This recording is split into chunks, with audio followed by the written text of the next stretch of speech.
পেছনে চলেছে, ভুলে গেছি সে।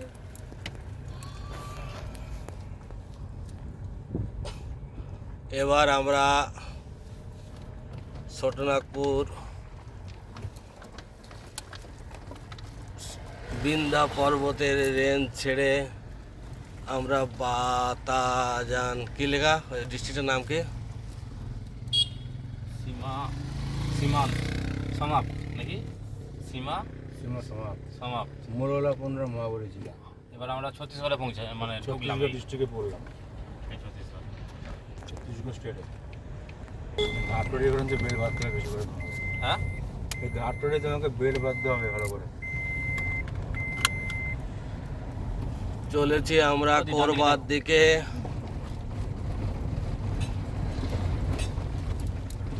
মধ্যপ্রদেশ ছাড়িয়ে কোরবার দিকে আমরা যাচ্ছি।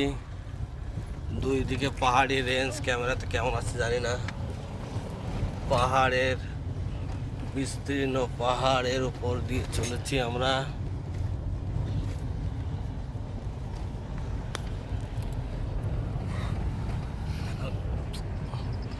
পাহাড়ের উপর দিয়ে চলেছি।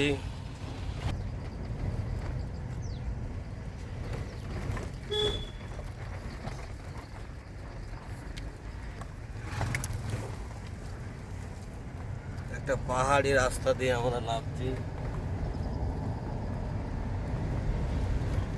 যেখানে সব জায়গায় সাবধান লেখা আছে।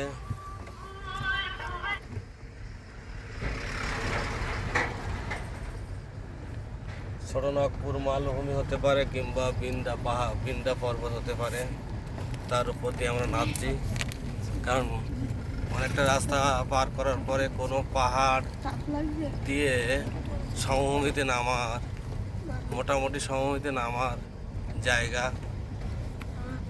এই দেখুন বিস্তীর্ণ পাহাড়ি অঞ্চল, বিস্তীর্ণ সমভূমি অঞ্চল স্থানে। আর আমরা পাহাড়ের উপর দিয়ে যাচ্ছি, প্রচুর পাহাড়, অগন্তি পাহাড়ের ভিতর দিয়ে আমরা যাচ্ছি। সাইডে প্রচুর পাহাড় দেখুন।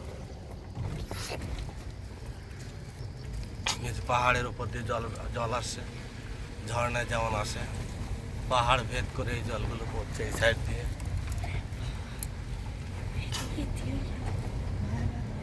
বিরসা মুন্ডার প্রতিমূর্তি এখানে করা আছে।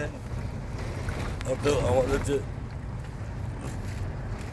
ছত্তিশগড়, ঝাড়খণ্ড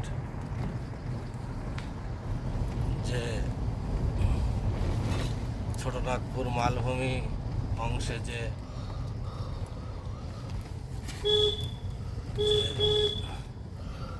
সিধু কানু, বিরসা মুন্ডা, তাদের যে সংস্কৃতি, সেই সংস্কৃতির সেই জায়গা দিয়ে আমরা যাচ্ছি।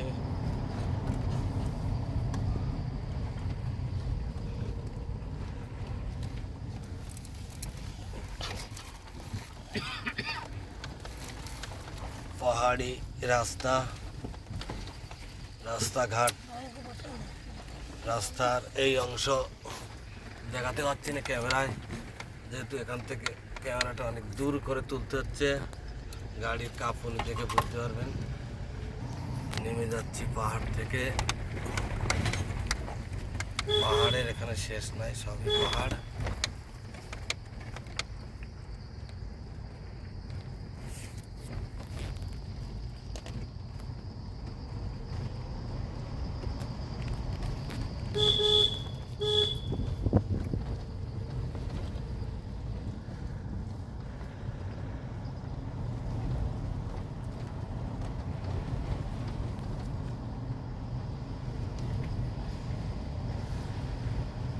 এখানে অনেক হনুমান এবং বাদর আছে এই জঙ্গলে।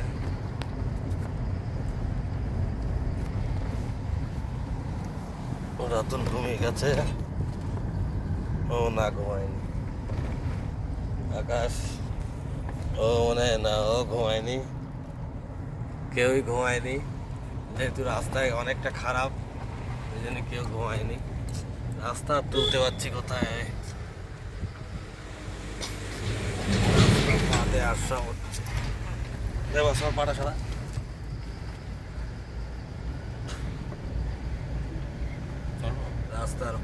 রাস্তার অবস্থা খুবই খারাপ। আমরা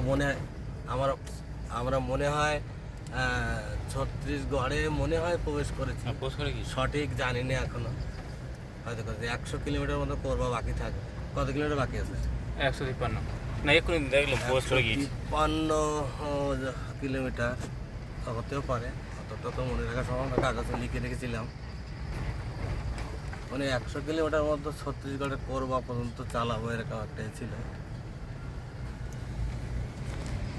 চলেছি আমরা জব্বলপুর থেকে করবার রাস্তায়। কাল রাত্রে অর্ধেক শেষ করেছিলাম, আজকে অর্ধেক। রাস্তা খুবই খারাপ, দেখুন দুই পাশে পাহাড়ি রাস্তা দিয়ে আমরা চলেছি। দেখুন দুই সাইডে পাহাড়ি রাস্তা, অসাধারণ প্রাকৃতিক সৌন্দর্যমণ্ডিত রাস্তা, সবুজের সমারোহ, পাহাড়ি রাস্তা, জব্বলপুর টু করবা রাস্তা, অসাধারণ রাস্তা। পূব দিকে চলে যাচ্ছি আমরা, পূবে আরও পূবে চলে যাচ্ছি। খুবই খারাপ রাস্তা। কি লেখা না খাচ্ছে এখানে হিন্দিতে কি লেখা আছে? ছত্তিশগড় জেলা মে হ্যাঁ, তাহলে ছত্তিশগড়ে আমরা প্রবেশ করেছি। বালমগড় নাকি বালমগড়, ছত্তিশগড়ে আমরা প্রবেশ করেছি। এবার আগে মধ্যপ্রদেশ ছাড়িয়ে আমরা ছত্তিশগড়ে প্রবেশ করলাম। এখনও করবা পর্যন্ত আমাদের 150 কিলোমিটার পর্যন্ত যেতে হবে, এই পাহাড়ি রাস্তা দিয়েই যেতে হবে। চলুন তাহলে আপনাদের জব্বলপুর থেকে করবা সেই সুন্দর রাস্তা, যে গ্রামীণ জীবনকে ভেদ করে পাহাড়ি জীবন, টোটালটাই পাহাড়ি রাস্তা। এই রাস্তাটা আমরা নিয়েছিলাম শুধুমাত্র অনেকগুলো পাহাড় দেখবো বলে আর অনেকগুলো জনজীবন দেখবো বলে। সেই জনজীবন, এই অংশের মানুষের জনজীবন, তাদের খাবার, তাদের চাষবাস, তাদের সংস্কৃতি, সেগুলি সবই আমরা দেখলাম মধ্যপ্রদেশে। এবার দেখব এই পাহাড়ি, এই বিন্দা পর্বত হতে পারে বা এটা ছোটনাগপুর মালভূমি হতে পারে। ছোটনাগপুর মালভূমির মধ্যেও হতে পারে, ছোটনাগপুর মালভূমির অংশেও হতে পারে, অর্থাৎ এটা ছোটনাগপুর রেঞ্জেও হতে পারে। এই ছোটনাগপুর মালভূমির এই অংশের মানুষের জীবনযাত্রা কেমন, কারণ এই ছোটনাগপুর মধ্যপ্রদেশ থেকে শুরু হয়ে শেষ হয়েছে আমাদের পুরুলিয়া ডিস্ট্রিক্টের অযোধ্যা পাহাড়ে। তো এই বিস্তীর্ণ অঞ্চলে মানুষের জীবনযাত্রা কেমন। রাতুল বলছে যে এখানে বাঘ, মানে ওর কি করে ও একটু সমস্যা সৃষ্টি করা যায়, কি করে একটু খুনসুটি করা যায়, এই মানসিকতা ওর প্রচণ্ডভাবে আছে, ঠিক আছে। আর তার সাথে এই গোটারও শহরগান থেকে শহরগান থেকে শহর বিস্তীর্ণ অংশ। অনেকটা রাস্তা খুব ভালো ছিল, এই রাস্তাটা একটু খারাপ আছে। ছত্তিশগড়ে প্রবেশ করেছি, যে ছত্তিশগড়ের রাজধানীর নাম রায়পুর। এবং এবার ছত্তিশগড় নিয়ে, এই ছত্তিশগড়ের জঙ্গলমহল নিয়ে একটা সুন্দর ভিডিও সামনে রাস্তা দিয়ে বানাচ্ছি। এই ভিডিওটা এখানেই শেষ করছি। দেখে থাকুন এই রাস্তা এরকমই সবই, এই পাহাড়ি রাস্তা, পাহাড় ঘেরা রাস্তা আর পাহাড়ি জনজীবনের চলচ্চিত্র এই ভিডিওতে আছে।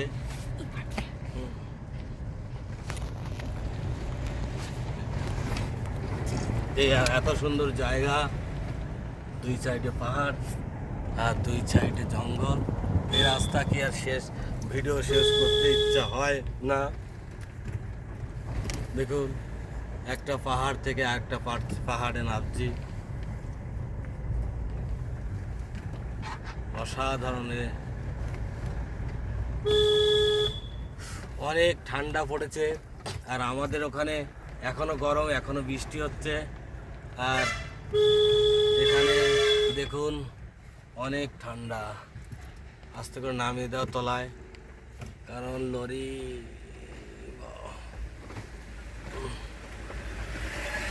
বড় লরি আসলে সাইডে নামারও জায়গা খুবই খারাপ।